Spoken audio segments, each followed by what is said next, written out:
Hoy nos detenemos en el capítulo 9 del libro de los Hebreos, a través del cual el apóstol San Pablo nos muestra todo el papel y el ritual del santuario y la obra de Jesucristo como nuestro sacerdote. Pero antes pedimos la oración de Dios a través de la oración. Padre nuestro que estás en los cielos, muestra la excelencia del sacerdocio de Cristo por sobre el de Aarón. Señor, que podemos hacerlo en tu presencia y ser conducidos por tu Espíritu. Pedimos y lo agradecemos al nombre del Señor. Amén. El tabernáculo judío y sus utensilios. El capítulo 9 de Hebreos nos introduce de esta manera al tema del santuario y los oficios de Jesucristo. El apóstol muestra a los hebreos sus ceremonias como tipo de Cristo. Ahora bien, el primer pacto tenía sus normas. En efecto, se habilitó un tabernáculo de tal modo que en su primera parte, llamado el lugar santo, estaba el candelabro, la mesa y los panes consagrados. Tras la segunda cortina estaba la parte llamada el lugar santísimo, el cual tenía el altar de oro para el incienso y el arca del pacto, toda recubierta de oro. Dentro del arca había una urna de oro que contenía el maná, la vara de Aarón que había retoñado y las tablas del pacto. Todos los muebles del santuario, tanto en el lugar santo como en el lugar santísimo, de la misma manera que los sacrificios y las ofrendas, tenían como objetivo ilustrarnos el papel de Cristo y su proyecto salvador para redimirnos de nuestros pecados. Los muebles, el ritual, todo apuntaba a ilustrar la obra redentora de Cristo. El significado del tipo de estas cosas ha sido señalado. Sí, nos recuerda su persona divina, su sacerdocio. Así dispuestas todas estas cosas, los sacerdotes entran continuamente en la primera parte del tabernáculo para asegurar el culto, pero en la segunda parte entra el sumo sacerdote únicamente y sola una vez al año, producto de sangre que ofrece por los pecados del pueblo, de una manera simbólica pero gráfica de decir, los pecados de las personas serán transferidos a través de aquel sacrificio. Y quedaba contaminado ese santuario. Y una vez al año se producía la purificación del santuario, cuando el sumo sacerdote oficiaba por sus propios pecados y por los pecados del pueblo. Con esto el Espíritu Santo da a entender que mientras siga el primer tabernáculo, todavía no se habrá revelado el camino que conduce al lugar santísimo. Esto nos ilustra hoy en día que las ofrendas y los sacrificios que no tienen poder alguno para perfeccionar la conciencia de los que celebran ese culto. No se trata más que de rutinas externas, rudimentos y diversas ceremonias de purificación válidas solo hasta el tiempo señalado para reformarlo todo. Ese tiempo señalado de rituales y de sacrificios fue la muerte del Hijo de Dios. Cuando Jesús murió, ya no era necesario seguir sacrificando corderos. Aquellos corderitos simbolizaban al Cordero de Dios que llevaría el pecado del mundo. Pero así como hay una obra en el santuario de purificación, de juicio, el santuario del cielo también sería purificado por la misma obra de nuestro Señor.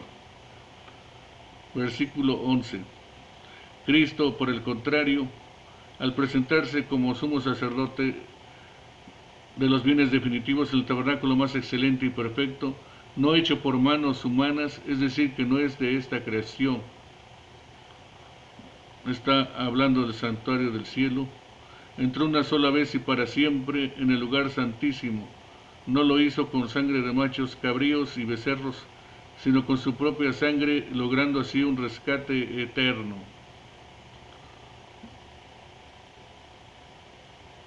No entró con sangre prestada, entró con sangre propia, la que él mismo derramó como Cordero de Dios ofrecido por nuestros pecados.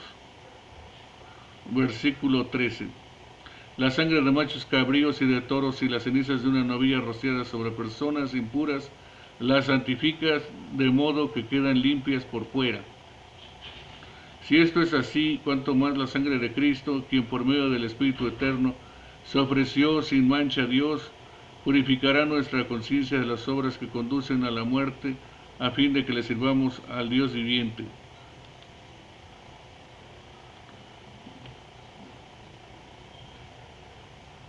Así que por eso es mediador un nuevo pacto, para que, interviniendo muerte para la redención de las transgresiones que había bajo el primer pacto, los llamados reciban la promesa de la herencia eterna, para servir al Dios vivo, el que nos redimió.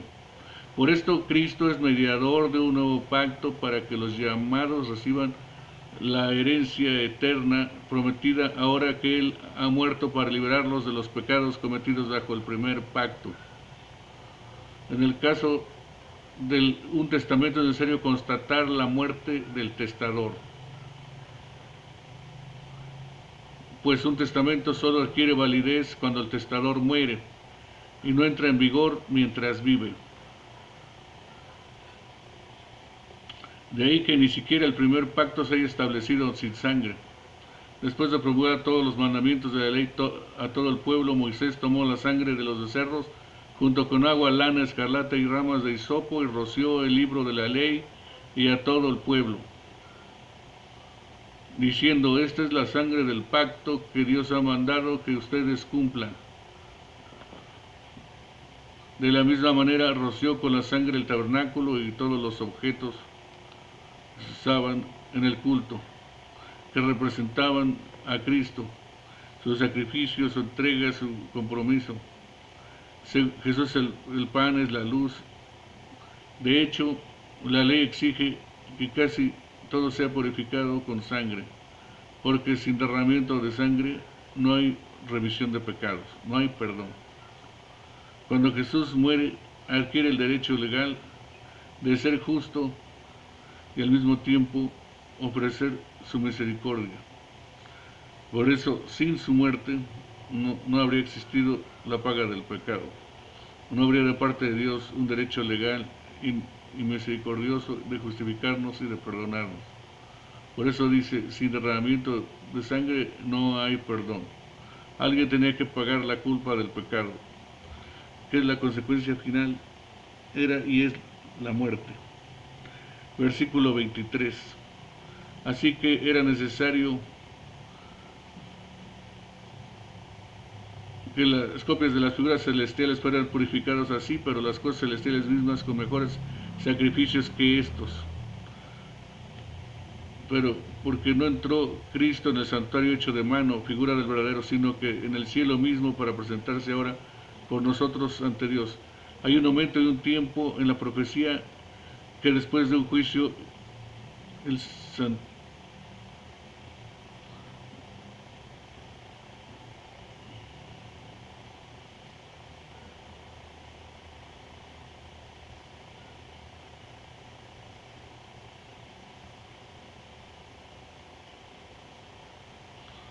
de otra manera le hubieran sido necesarios padecer muchas veces el principio del mundo, pero en la confusión de los siglos se presentó una vez para siempre por el sacrificio de sí mismo para quitar de en medio el pecado, y de manera que está establecido para los hombres que mueran una sola vez, y después de esto el juicio.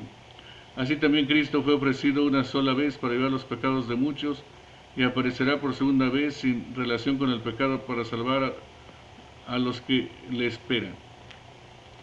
Y a partir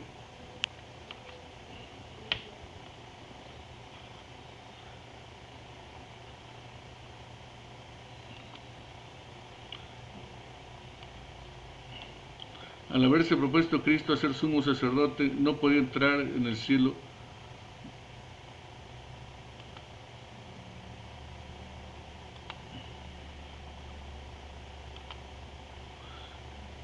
el apóstol Pablo sigue hablando de los servicios del Antiguo Testamento. Al haberse propuesto Cristo ser nuestro sumo sacerdote, no podía entrar en el cielo hasta derramar su sangre por nosotros, y tampoco nadie puede entrar en la bondadosa presencia de Dios aquí, o su gloriosa presencia en el más allá, sino por la sangre de Jesús. Los pecados son errores enormes de juicio y de práctica, y ¿quién puede entender todos sus errores? Los tiempos del Evangelio son y deben ser tiempos de reforma, de luz más clara acerca de todas las cosas. Tenemos mayor libertad de espíritu y hablar del Evangelio, obligaciones mayores de llevar una vida más santa. Todas las cosas buenas, pasadas, presentes y futuras estuvieron y están fundamentadas en el oficio sacerdotal de Cristo, y aquí nos viene nuestro sumo sacerdote, entró al cielo de una sola vez por todas y obtuvo la eterna rendición. El Espíritu Santo significó y mostró después de los sacrificios del Antiguo Testamento, solo liberan al hombre externo de la inmundicia ceremonial y de los que ocupaban para los privilegios, que dio tal poder a la sangre de Cristo fue que Cristo se ofrendó a sí mismo. Esto limpia la conciencia más culpable. Nada destruye la fe del Evangelio, cualquier medio de poder. Los tratos solemnes de Dios con hombres son llamados. Evidentemente es que los sacrificios de Cristo son infinitamente mejores que los de la ley, que no podrán preocupar del perdón del pecado ni impartir poder contra el pecado. El creyente sabe que su Redentor vive y que lo verá, y que está la fe y la paciencia de la iglesia de todos los creyentes sinceros. De ahí pues oración continua como fruto y expresión de la fe de ellos. Amén. Así sea. Ven, Señor Jesús.